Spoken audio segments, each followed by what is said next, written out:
मनामधून बाबांना काढून टाकतात आणि आईच्या चरणावरती सर्वस्व अर्पण करतात.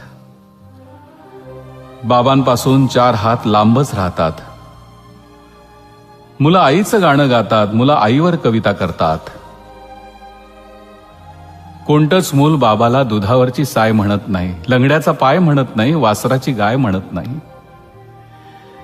बाबांसाठी मुलांकडे शब्दच नसतात. मुलाच्या पायाला ठेच लागली तरी मुलं बापरे म्हणत नाहीत आणि साने गुरुजींनाही श्यामचा बाप दिसत नाही.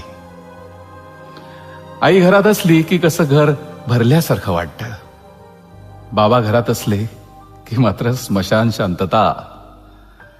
मुलं शपथ सुद्धा आईचीच घेतात. बाबा शपथेच्याही लायकीचा नसतो.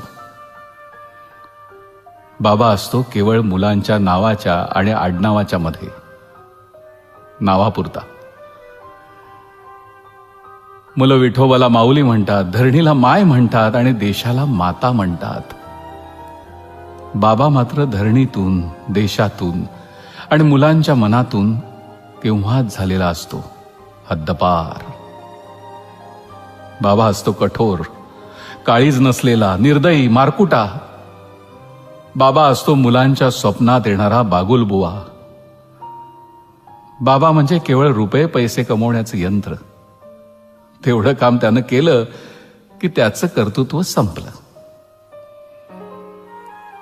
पण मग असं असूनही बाबा मेल्यावर मुलांच्या छातीत धडकी का भरते?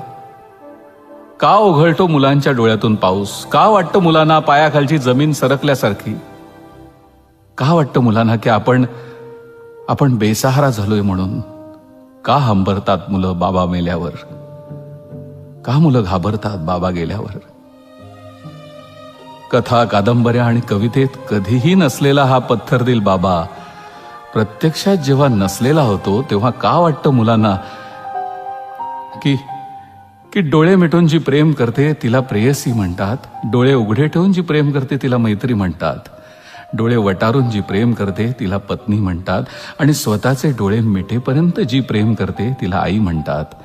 पण डोळ्यात प्रेम न दाखवता जो प्रेम करतो त्याला बाबा म्हणतात. शेअर करा ना एका बाबासाठी.